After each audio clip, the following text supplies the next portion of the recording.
Praise the Lord. आप सबको जय मसीह की। खुदावंद का धन्यवाद करते हैं सुंदर समय के लिए। आप सब आनंदित और मगन हो गए।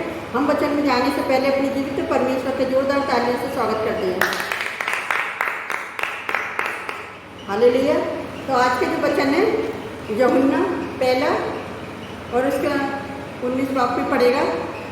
यूहन्ना की गवाही यह है कि जब यहूदियों ने यरूशलेम से याजकों और लेवियों को उससे यह पूछने के लिए भेजा, तू कौन है, तो उसने यह मान लिया और इनकार नहीं किया, परंतु मान लिया मैं मसीह नहीं हूँ।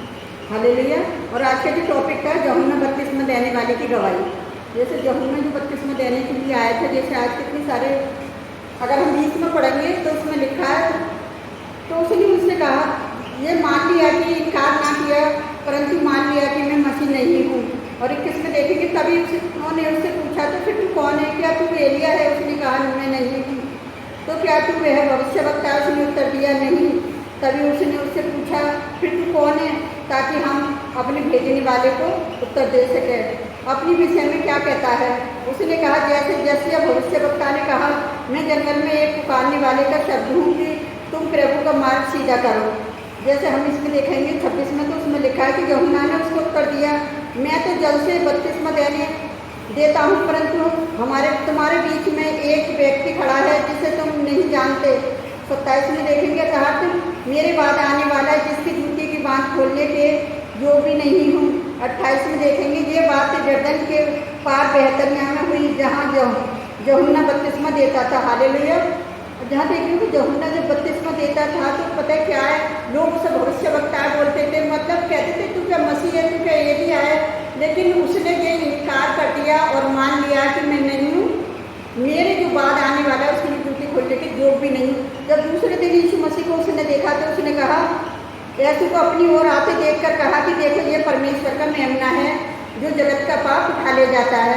तो यीशु मसीह ने जो हमारे पापों को अपने ऊपर उठा लिया, उसने हमारे ही मसीह लोगों के, लोग कहते हैं कि मसीह लोगों के पाप को उठा लिया। जैसे हम देखेंगे मरकुस पहले के 4 और 5 में, तो उसमें लिखा है, यूहन्ना आया कि जंगल में बपतिस्मा देता और पाप की क्षमा के लिए मन फिराव के बपतिस्मा का प्रचार करता था। 5 में देखेंगे, उसमें लिखा है, सारे यहूदी प्रदेश के और यरूशलेम के सब रहने वाले निकलकर उसके पास गए और अपने पापों को मानकर यरदन नदी में उससे बपतिस्मा लिया। जैसे अभी हमने वैसे 28 में पढ़ा था कि मतलब ये वो देश है, मतलब बेतनिया की, जहाँ मरियम और मार्था रहते थे। तो इसीलिए परमेश्वर के दास ने मान लिया है, वो सिर्फ परमेश्वर का मार्ग तैयार करने के लिए रहता है कि आने वाला बोल दिया ना, आने वाला जब स्थिति में जूती की बात खोलने के योग भी नहीं। जैसे हम एक उदाहरण में देखेंगे, जैसे यूहन्ना बपतिस्मा देने वाला जब प्रचार करना आरंभ किया, तभी कई लोग उसके पास बात सुनने के लिए आए और बपतिस्मा लिया। जैसा कि मरकुस हमने 4-5 में पढ़ा था, यहूदी अगुवाओं ने ये यूहन्ना के बारे में सुना, तभी वे इसे नए भविष्यवक्ता के बारे में जानना चाहते थे। इसलिए उन्होंने यरूशलेम से लोगों को ये पता लगाने के लिए भेजा कि यूहन्ना कौन था। और सचमुच आज भी लोग ऐसा ही करते हैं कि जब लोग प्रचार के लिए जाते हैं कि मतलब कि कौन है, और ये लोग एक दूसरे के बारे में पूछते हैं कि इसका पता लगाओ कि कौन है, कहाँ से आया है और किस तरह से ये बपतिस्मा देता है। अगर बपतिस्मा का प्रचार यूहन्ना नहीं करता, तो आज भी लोग मसीह में विश्वास नहीं करते। जैसे यरदन नदी में लोगों को बपतिस्मा देता था, जैसे इस्राएल की तरफ जब बेतनिया में यीशु मसीह ने लाजर को खिलाया था, उसी जगह पर परमेश्वर के दास ने यरदन नदी के पास बेतनिया में पता है क्या करा था, उसने बपतिस्मा का प्रचार करा और कहाँ यरूशलेम में जाकर प्रचार करा, जगह जगह गाँव जाकर प्रचार करा। तो इसी तरह से आज जो जितने यूहन्ना लोग निकले हुए हैं, पता है जो प्रचारक है वो सच्चाई और ईमानदारी से प्रचार करते हैं, तो परमेश्वर उनकी प्रार्थनाओं को सुनता है और उनकी प्रचार में पता है क्या मदद करता है। क्योंकि खुदावन ने जो वादा कर दिया है कि मैं तेरे आगे आगे चलूँगा और तेरे मार्ग को पता है क्या करूँगा, वो स्थिर करेगा। अगर वो हमारे खुदावन हमारे मार्ग को स्थिर ना करे तो हम प्रचार नहीं कर सकते। लोग हमें पीटेंगे क्योंकि हम खुद जवाब नहीं दे पा रहे। तो हम अपने परमेश्वर यहोवा का धन्यवाद करते हैं कि वो अपने लोगों को चुनता है, चुन के पता है क्या है कि वो बाहर भेजता है चुने हुए लोगों को। जिस तरह से उसने 12 चेले चुने, जैसे यूहन्ना को नहीं चुनता, यूहन्ना बपतिस्मा देने वाला अगर लोगों को मन फिराव के लिए बपतिस्मा का प्रचार ना करता, तो आज बहुत सारी आत्माएं बचाई नहीं जा सकती। आज यीशु मसीह के चेलों के द्वारा चेले पे चेले, कभी 12 चेले, कभी 70 चेले नियुक्ति किए गए थे। ऐसे चेलों पे चेले आज दुनिया में लोग बढ़ अकेले बढ़ते जा रहे हैं, क्योंकि लोगों को परमेश्वर के वचन की ज़रूरत है, लोगों को पाप से मन फिराने की ज़रूरत है, लोगों को व्यभिचार से और जितने गंदे काम जो करते हैं संसार में उन सबसे बचने के लिए यीशु मसीह ने परमेश्वर ने यीशु मसीह को भेजा और यीशु मसीह को कहते हैं कि मेरा मेमना है। वो परमेश्वर का मेमना बन गया। जैसे एक कहते हैं ना एक पशु को तो बलि चढ़ाते हैं तो वो मेमना बन जाता है, उसे बलिदान करते हैं। लेकिन यीशु मसीह ने तो ना तो पशुओं को किसी का बलिदान चाहा, लेकिन परमेश्वर का इकलौता बेटा खुद इस संसार के लिए बलिदान हो गया। तो इसीलिए उसका बलिदान किसी भी जाति के लिए मतलब खाली नहीं है, उसका हर जाति के लिए। लोग कहते हैं कि धर्म परिवर्तन कर दिया। मेरे प्यारे भाइयों, धर्म परिवर्तन नहीं, हमें बुराइयों से बचा लिया, हमें बीमारियों से बचा लिया, हमें पाप से बचा लिया। अगर हम मन फिरा के जाते हैं तो पता है क्या है, हमारा धर्म परिवर्तन नहीं होता, हमारा मन परिवर्तन होता है और हमारा जीवन बदलता है। जब हमारा जीवन बदलता है तो लोग हमें आशीषित होते देखते हैं तो हमसे चिढ़ते हैं कि अच्छा बाबा का झोला पैर के क्यों नहीं करना चाहिए प्रचार। और मसीह लोग खुलकर प्रचार करते हैं जो परमेश्वर के चुने हुए लोग होते हैं।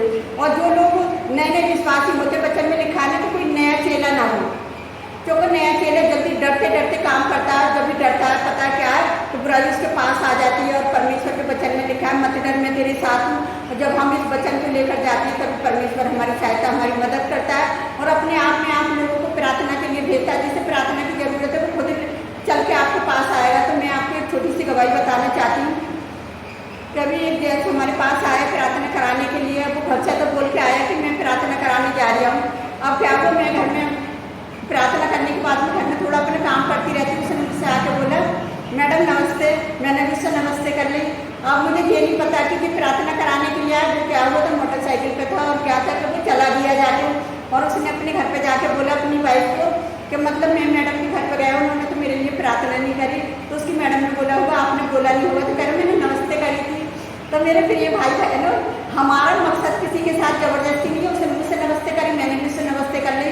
फिर उसकी वाइफ ने मुझे बताई कि वो घर पर जाके ऐसे ऐसे बोल रहे थे कि मैं प्रार्थना के लिए गया था, तो मेरे लिए प्रार्थना नहीं हुई, उन्होंने तो नमस्ते करी और फिर मैं भी आ गया। तो मैं भी बोलना पड़ता है, घर में अंदर आना पड़ता है कि मेरी ये समस्या है। कि सड़क पर थोड़ी बता देंगे अपनी समस्या क्या है। जब घर पे आए प्रार्थना कराने के लिए तो आपको घर पर बोलना है कि मेरी ये समस्या है, मुझे समस्या के लिए प्रार्थना करानी है। अगर तुम्हारा विश्वास है तो परमेश्वर तुम्हारे अंदर काम करेगा। जब फिर उसकी वाइफ ने मुझे बताई तो मैंने उसको ये सारी बातें बताई कि नहीं मैं ऐसा नहीं करती कि कोई बाहर लोग समझेंगे कि ज़बरदस्ती लोगों को बुलाती है घर में। तो मेरा ज़बरदस्ती किसी से कोई मकसद नहीं है। जब तक मेरा प्रभु यीशु मसीह किसी को ना खींचे कोई खींच नहीं सकता। आज दुनिया में जितने लोग खींच रहे हैं वो सिर्फ प्रभु यीशु मसीह की ओर से खींच रहे हैं, लेकिन लोगों के कहने से कुछ नहीं होता। लोगों का तो काम है शुभ समाचार प्रचार करना और वो शुभ समाचार प्रचार करते हैं, उनका काम प्रचार करना है और जीवन बदलना लोगों का काम है। क्योंकि लोगों को खुद आना पड़ता है। खुद जैसे अभी हम किसी दुकान पे जा रहे हैं सामान लेने के लिए, कुछ उदाहरण नहीं बता रही कि अब वो बिना उसके हमें सामान दे देगा, बोले जब तक हम उससे बोलेंगे नहीं कि आपको हमारा काम कर देगा, नहीं करेगा। हमें हर काम के लिए बोलना पड़ता है। जब हम बोलते हैं मुँह से तो समझ लो मुँह से बोलना यहोवा की ओर से होता है। मन की शुक्ति मनुष्यों के बस में होती है, मुँह से बोलना यहोवा की ओर से होता है।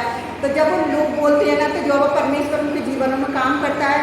और बड़े विश्वास के साथ मैंने उसके लिए नाइट प्रेयर करी और जब मैंने उनको बताई कि मैंने आपके लिए बराबर प्रार्थना कर रही हूँ, आप चिंता मत करो किसी बात की। क्योंकि इसकी वाइफ आती रहती है हमारे घर पर तो प्रार्थना के लिए बोलते रहते हैं।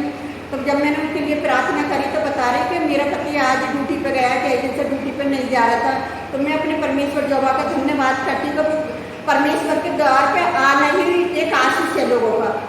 कहते हैं लोग सोचते हैं कि नहीं मेरे लिए प्रार्थना नहीं। उसकी वाइफ ने मुझसे बोला, मैंने तुरंत प्रार्थना करी घुटनों पर। जब मैंने प्रार्थना करी तो मुझे खबर मिली कि नहीं वो आज ड्यूटी पे गए। तो परमेश्वर यहोवा का धन्यवाद करते हैं कि विश्वास के द्वारा भी प्रभु बहुत बड़े बड़े चमत्कार करते हैं। अगर हमारा विश्वास नहीं होगा तो हम प्रार्थना नहीं कर सकते और सामने वाला चंगा नहीं हो सकता। क्योंकि विश्वास दोनों का होना चाहिए कि जिसे वरदान मिला हुआ है चंगाई का, तो परमेश्वर 100% उसे चंगा करेगा उसकी प्रार्थना के द्वारा। अगर हमारे पास कोई वरदान नहीं है ना तो हम प्रार्थना कितनी भी कर लें लेकिन कुछ नहीं हो सकता।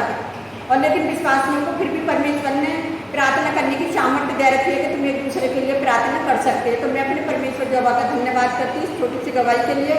तो आइए हम आप सबके लिए प्रार्थना कर रहे हैं और आप भी हमारे साथ मिलकर प्रार्थना करें। Hallelujah hallelujah. धन्यवाद धन्यवाद राजाओं के राजा, प्रभुओं के प्रभु, आपका धन्यवाद करते हैं खुदावन। किस तरह से आपने यूहन्ना के द्वारा प्रचार के द्वारा मुनफराब को बपतिस्मा का प्रचार करवाया खुदावन। आज जितने लोग बपतिस्मा ले रहे हैं खुदा, जिन्होंने बपतिस्मा ले लिया है प्यारे जो वो परमेश्वर नए सिरे से बढ़ते जाएं खुदावन और आपकी आशीषों को पाते जाएं मेरे जो वो परमेश्वर। आप उनके घरों में ब्लेसिंग करें खुदावन, उनके घरों में जो भी परेशानी है, जो भी दिक्कत है खुदावन, सब दूर हो यीशु नासरी के नाम से पिता।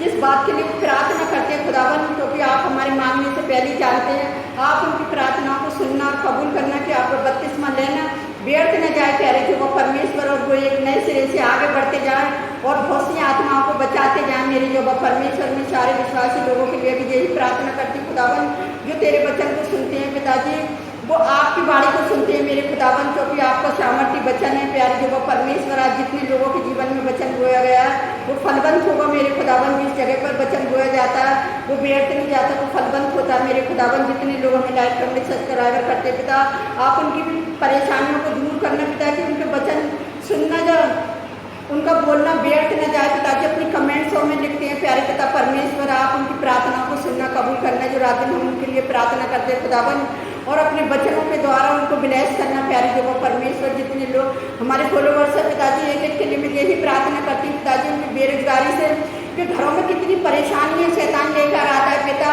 आज वो शैतान की सारी शक्तियों को मैं यीशु नासरी के नाम से नष्ट करती प्यारे जो वो परमेश्वर। जितने लोग एक मन होकर प्रार्थना करते हैं, आप उनकी सबकी प्रार्थनाओं को सुनना और कबूल करना पिता, और उन्हें ब्लेस करना मेरे जो वो परमेश्वर। आपसे विनती करती हूँ आज का वचन बोलना व्यर्थ न जाए। जितने लोग हमारे कमेंट्स कर रहे हैं प्यारे पिता परमेश्वर, उन सबकी प्रार्थनाओं को भी आप सुनना और कबूल करना, हमारी भी प्रार्थना करना व्यर्थ न जाए पिता। और जितने लोगों के लिए हम घर पर प्रार्थना कर रहे हैं पिताजी, उनकी भी प्रार्थना व्यर्थ न जाए, एक आशीष बन जाए खुदावन। जो बीमारों के लिए प्रार्थना कर रहे हैं पिता, उनकी बीमारी दूर हो जाए। रोजगार के लिए प्रार्थना कर रहे हैं पिताजी, आप उनको रोजगार देकर आशीषित करें पिता। जो अच्छे वर्ग के लिए पिता, अपने बच्चों की पढ़ाई लिखाई के लिए, जिनके घरों में कलेश है, लड़ाई है, झगड़ा है प्यारे जो वो परमेश्वर, उनके सारी कलेशों को मैं इस नासरी के नाम से नष्ट करते हैं मेरे जो वो परमेश्वर। आपसे विनती करती हूँ खुदावन, आपने हमारी प्रार्थना को सुना और कबूल किया है पिताजी। और मैं आपसे विनती करती हूँ, जितने लोग हमसे बात करना चाहते हैं तो पिता वो इंस्टाग्राम पर हमसे बात कर सकते हैं प्यारे पिता परमेश्वर, और वो अपनी समस्याओं को आपके सम्मुख रख सकते हैं मेरे जो वो परमेश्वर। जो लोग अपनी समस्याओं को नहीं लिख सकते तो पिता वो हमें इंस्टाग्राम पर प्यारे जो वो परमेश्वर कॉल कर सकते हैं मेरे खुदावन। आपकी इच्छा पूरी हो जाए प्यारे पिता परमेश्वर, सबके जीवन में आप कार्य करना पिता। और हम आपसे क्या मांगे, आप तो हमारे मांगने से पहले जानते हैं। आपने हमारी छोटी सी प्रार्थना को सुना और कबूल किया, उसके लिए धन्यवाद करते हैं। जो भी मांगते हैं यीशु नासरी के नाम पर आमीन। प्रभु आप सबको बहुत से आशीष दे।